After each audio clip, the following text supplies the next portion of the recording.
Howdy, welcome to Shop Time. And today we're going to be working on our GMT800 from General Motors.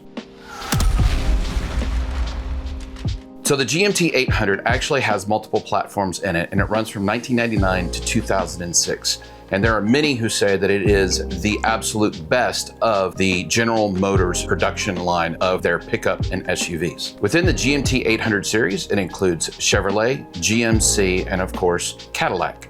And we have multiple different vehicles that we can choose from, the primary ones being Silverados, Sierras, and of course we have the Tahoe, Suburban, Yukon, and Escalades in all their different flavors within those series. In this particular video, we're gonna be replacing the passenger side mirror glass. While the glass is still good, it no longer heats up. This also includes the integrated turn signal. So we wanna go ahead and replace it.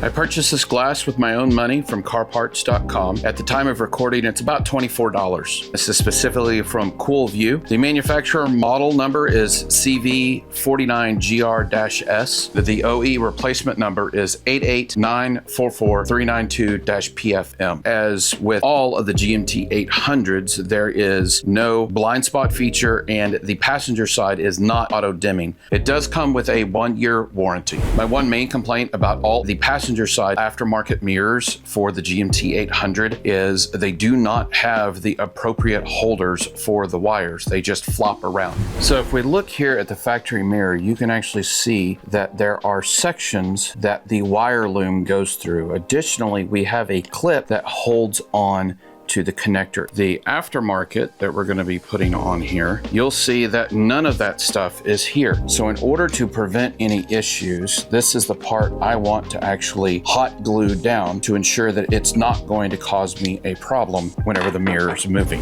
So to fix this, I'm going to be using the Ryobi Model P305 glue gun, but I also have two others that I'm going to be testing very soon on the channel and comparing the three to see just how well they do head to head. My glue gun's now heated up, and in order to attach this, what I want to do to twist the wire together, if I twist it, then it makes it all equal. So I'm just gonna get some twist going here. You don't want to go too tight because you can make the whole thing a lot shorter than you need it to be, but you want to give it enough of a twist to where it actually holds itself in place. And whenever we put our connector down, we want to make sure that it is in the same direction as this one. So we have the round part facing that way. So we want to do the same thing here. We want to put the round part and face it this direction whenever we glue it down. I'm going to go ahead and drop some hot glue on here.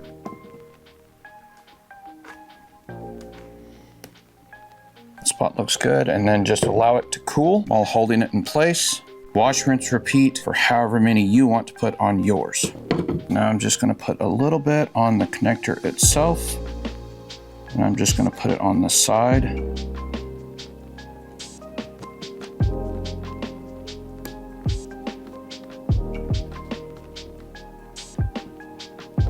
Here we have the dollops of glue that is holding everything in, and it's doing an extremely good job. It very closely mimics the locations of where they had wire loom clips. We are now ready to install this in the truck. There's several videos on YouTube that attempt to show you how to remove the side mirrors on the GMT800. Most of them that I have watched actually have you break the mirror, and that is something that I don't particularly like to do. So I'm gonna show you a little trick that will prevent you from having that issue. Now for me, I got an old screwdriver. I have had this thing for ages. I actually found it a long time ago.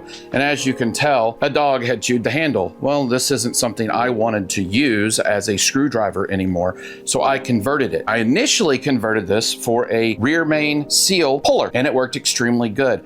But since I have bent this screwdriver in this fashion, I have found so many useful things to use this screwdriver for. So if you make one of these, don't throw it away. Keep it in your arsenal of tools because it will come in handy for cases just like this. What I did was I heated up the tip of the screwdriver and I physically bent it. Now it's not perfectly 90 degrees, but it is pretty close to it. Now, of course, this removes the temper and it is going to alter the metal itself. We're not looking for something that has a whole lot of strength with it. We're just looking for something that can do the task at hand. And in this case, it's removing that side mirror. Anytime we're trying to move the mirror in here, we want to be very gentle as we're pushing it around. You don't want to push it fast and strip those gears. The unfortunate thing with these mirrors is you cannot replace the gears that are in here. It's not something you can piecemeal out. You actually have to buy the entire mirror assembly. I wish somebody would come out with replacement gears for these, because that's what most of them actually have problems with. First, we're going to push down on the mirror very gently, and that's going to expose the top. If we look down in here, we're going to be able to see that we have some little clips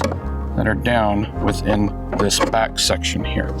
And what we're going to do is we're going to take our screwdriver and we're going to pull up on all of those clips that make the big ring. Hopefully you can see those little clips that are down in there. Very tight little area. So you definitely do not want to get a larger screwdriver to do this. You're going to want a smaller one. We're going to take the hook right here and we're going to pull up. Okay, we got our first one. And we're just going to give it a little bit of pressure with our fingers that are right here by the light. And we're going to work down and around the side.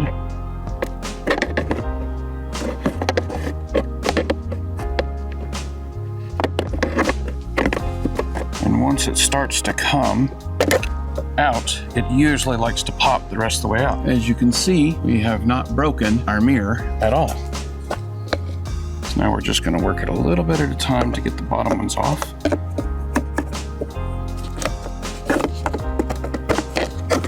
There we go. And we now have our mirror removed. These are the lines for the heated mirror.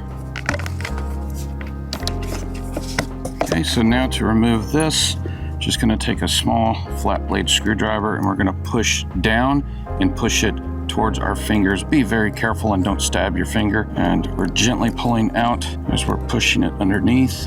These are very finicky little boogers. There we go. So whenever we install this, we're going to want to make sure that we have a towel. Something like this microfiber works good, and we're going to be using that to push on the front. If you are pushing and you actually break the glass, then there is a possibility of you cutting your hand. Before we do that though, we need to plug up our connectors. So we're going to go ahead and plug up this one. Now these connectors here are actually thinner than what was here before.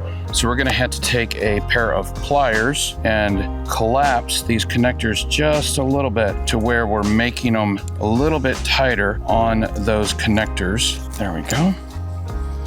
These do not matter which way you connect them up. So you can put them either way. Now our mirror is ready. We're going to take our towel. And we want to make sure that these clips are going to go on this outer part. We're going to remove this foam pad because we have a new one. Now we're just going to hook it up in there. We're going to gently push around. And it's going to sound crunchy as you get the clips to pop in.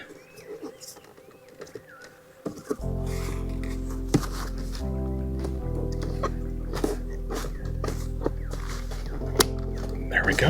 And there you can actually see the LED is flashing the way that it's supposed to be. Everything is working.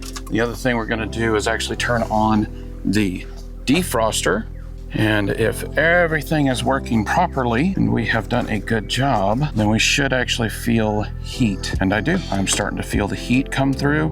And there we go. We're going to gently pull our mirror back into place and allow it to stop right in that area. And we are good to go. Just wipe off your mirror and that job is complete. So thank you for joining me today with Shop Time and working on my GMT800. If you have any questions about the work that we did, please be sure to leave it down in the comments below. I love hearing from you all. Thanks for watching.